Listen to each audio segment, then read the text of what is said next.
Today, our mission is really digging into communication.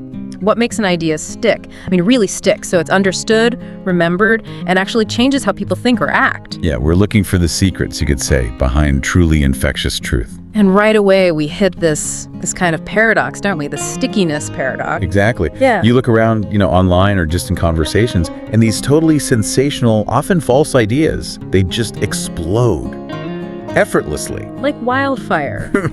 Meanwhile, the important stuff, the actual truths, they often struggle. Need huge campaigns just to get noticed. The classic example, the sources point to this. It's the urban legend, the one, the kidney heist. Yeah, that story. A traveler wakes up, strange hotel, ice bath, missing a kidney, and that note, don't move, call 911, chilling. It is. It's visceral. It taps into primal fears. It surprises you, and it costs absolutely nothing to spread. It's just naturally sticky. But what if your job isn't spreading horror stories? What if you're trying to communicate something? Well, maybe a bit boring, but important. Right.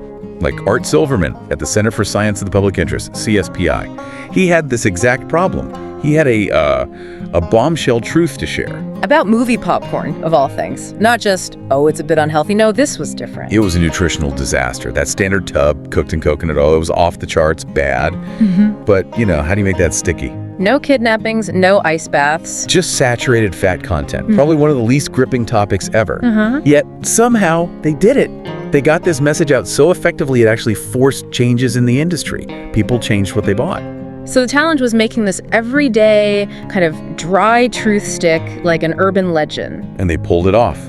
Analyzing how they did it, alongside other examples, gives us this toolkit for making ideas sticky. Okay, a toolkit. But before we even get to the tools, there's this massive barrier we have to talk about first. Something that trips up almost everyone who knows their stuff. CEOs, experts, teachers. Yes, the single biggest obstacle. It's called the curse of knowledge. The curse of knowledge sounds ominous. It is, in a way. It's basically how incredibly difficult it is for someone who knows something well to imagine what it's like for someone who doesn't know it. So once you learn it, especially if you're deep in it, you sort of forget what it felt like not to know. Precisely. It's almost impossible to retrieve that state of ignorance. Yeah. Your brain is just wired differently now. And it's not like a personality flaw, right? It's just how brains work. Exactly. It's a cognitive bias. And there's this classic experiment that just lays it bare. Elizabeth Newton's tapper listener study. Right, the tapping study. That really shows the gap. So you have tappers. They get a list of super well-known songs. Happy Birthday, Jingle Bells, stuff everyone knows. Okay. And they're asked to just tap out the rhythm on a table for the listeners. Now, the tappers, they can hear the melody perfectly clear in their own heads while they're tapping. So they think it's obvious. Totally obvious. They're brimming with confidence. But the listeners, what do they hear? Just taps, like Morse code without the key. Pretty much. Disconnected percussion. And the results are, frankly, staggering. The listeners guessed the song correctly only 3 times out of 120 attempts. 3 out of 120? That's what, like 2.5%? A tiny 2.5% success rate. But here's the kicker, the real insight into the curse of knowledge. What did the tappers predict? The tappers, hearing that full orchestra in their heads, predicted the listeners would guess right 50% of the time. 50%. Compared to 2.5, that's a massive difference. Massive. They were off by a factor of 20. They literally couldn't imagine the listener not hearing the tune that was so clear to them. Their knowledge made them unable to communicate effectively. And you see this 50 versus 2.5 disaster playing out constantly, don't you? Like in business. Oh, absolutely. Every day. The CEO talks about unlocking shareholder value. In her head, that phrase triggers this whole complex symphony, right? Strategy, markets, years of experience. It's a rich internal tune. Exactly. Yeah. But the frontline employee, they just hear the words, abstract buzzwords, like hearing isolated taps. Meaningless taps. So the communication just fails. The expert can't translate their internal complexity. And it's not just confusing, it breeds frustration, distrust even. People check out because they can't hear the music of the mission. Okay, so the curse of knowledge is the wall. Our own expertise makes our ideas too dense, too abstract for others. It clouds our ability to communicate clearly. So these principles of stickiness, they're the way through the wall. The antidote. They're the translation tools, yes. And the very first step, if your tune is too complex, is you have to simplify. Radically. Principle number 1 then, simple. But simple doesn't just mean short, does it? The sources break it down. Right. It's 2 parts, really.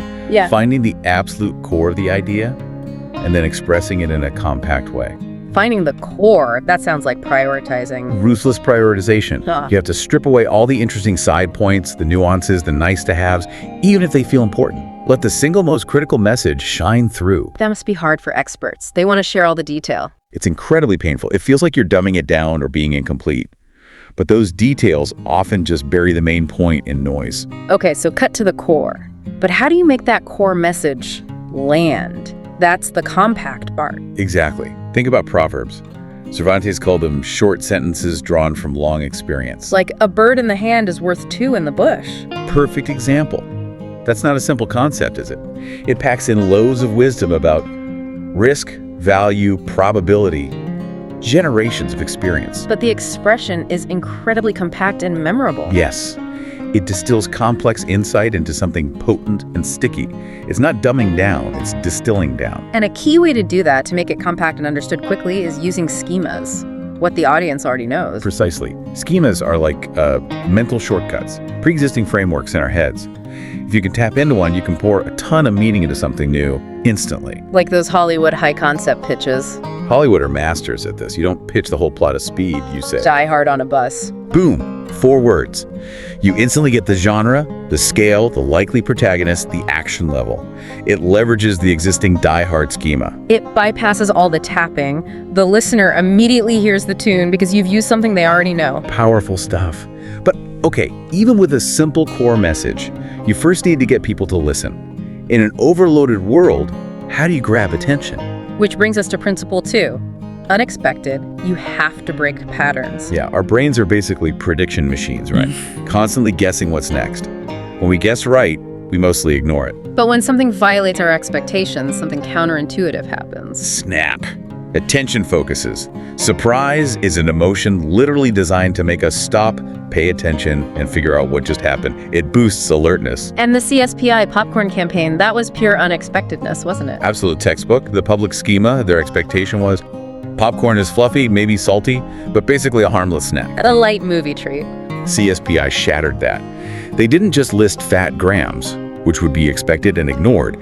They used a brutal, unexpected comparison. A whole day's worth of fatty foods. That specific phrase. Packed into one tub. That comparison was counterintuitive. It broke the schema and made people pay attention. Okay, so surprise grabs attention, but it's fleeting, right? A single shock wears off. How do you hold attention? Keep people curious. That's where the gap theory comes in. Yeah. You need to open gaps in people's knowledge. Create a little mystery, an itch that needs scratching. Like posing a question or pointing out something they don't know but might want to know. Exactly. That creates curiosity. It's that moment that makes us lean in, wanting the aha resolution. But there's a danger here, isn't there? If the gap is too huge, if it's about something you know absolutely nothing about, you just feel lost. It's a knowledge abyss, not a gap. Precisely. An abyss doesn't create curiosity. It creates confusion or apathy.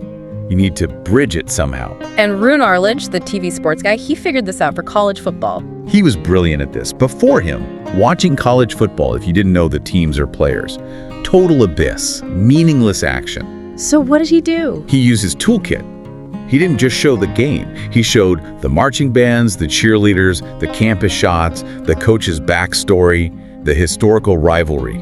He was building context, filling in background. He was turning that knowledge abyss into a manageable gap. He gave you reasons to care about the teams, the history, the emotions before the game even started. So by kickoff, you actually had some skin in the game. You were curious about the outcome. You had emotional investment.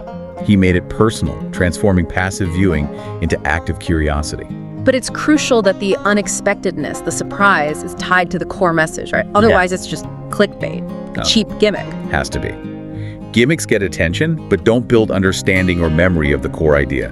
Compare that to, say, Nordstrom and their famous Nordy stories. Right, the legendary customer service examples, like warming up a customer's car in winter. Or ironing a guy's shirt before a big meeting because he bought it there. Those actions are definitely unexpected in retail. The normal expectation is just functional transaction. Exactly.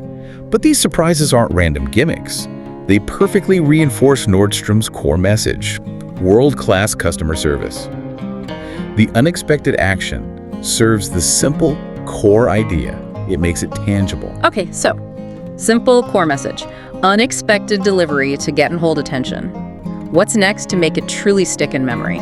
We need to make it concrete. Principle 3, ditch the abstraction. Because abstraction is hard to grasp. Abstraction is the natural language of the expert, the person who already gets it.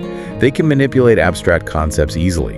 But for novices, for most audiences, they need something tangible, sensory. This is the Velcro theory of memory idea, right? That's the perfect analogy. Your memory isn't one big filing cabinet, it's more like Velcro. Thousands of tiny loops in your brain. Okay. Now, if I give you an abstract idea like justice or strategic alignment, it's smooth. It doesn't have many hooks to grab onto those brain loops. So it just floats away, doesn't stick. Right.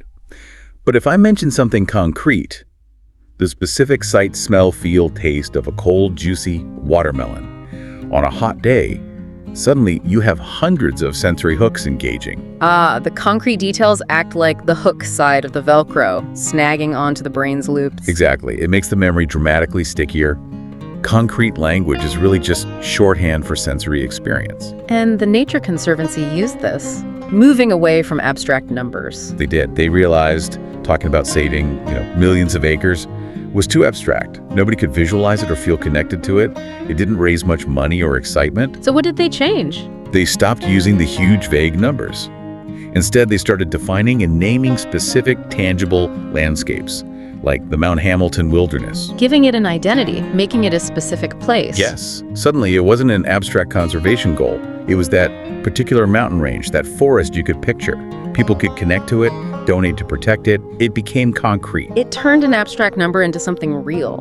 And sometimes, concreteness can be really powerful because it's generative. It lets the audience use their own knowledge to build the idea. Generative, meaning it creates more understanding. Yeah, the perfect example is Jerry Kaplan pitching his new portable computer idea to Kleiner Perkins, the big VC firm. Right, and he had no prototype, no slides, nothing. Nothing, just an idea. He walked into this room full of brilliant, skeptical VCs, silent, and just placed a blank maroon leather portfolio on the table. Just the portfolio. Just the portfolio. Yeah. And he said something like, "Gentlemen, this is a model of the next step in the computer revolution." Wow, that's bold. Using the empty portfolio as a concrete symbol of the future device. And it worked because it was generative concreteness. That physical object acted like a focal point. The VCs, being experts themselves, didn't need a lecture. They started filling it in themselves. Immediately, they started firing questions, debating features, how much memory would fit, what about battery life, could we use this new chip? So the concrete object allowed them to bring their expertise to the table.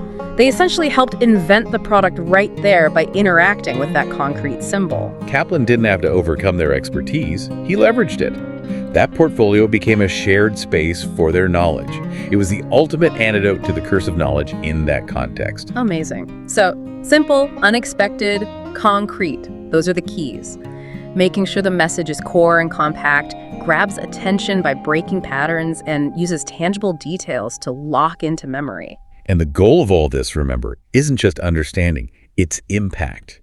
It's action. Which leads to a really interesting final thought as we wrap up. We've been talking about how to engineer sticky ideas, but maybe that's not always the main task. Yeah, often the most powerful thing isn't inventing the idea, but spotting one that's already sticky and running with it. Like the subway story with Jared Fogle. That wasn't cooked up in some ad agency lab initially, was it? Not at all. Yeah. That whole phenomenon started because one local Subway franchise owner, Bob Aquija, just noticed.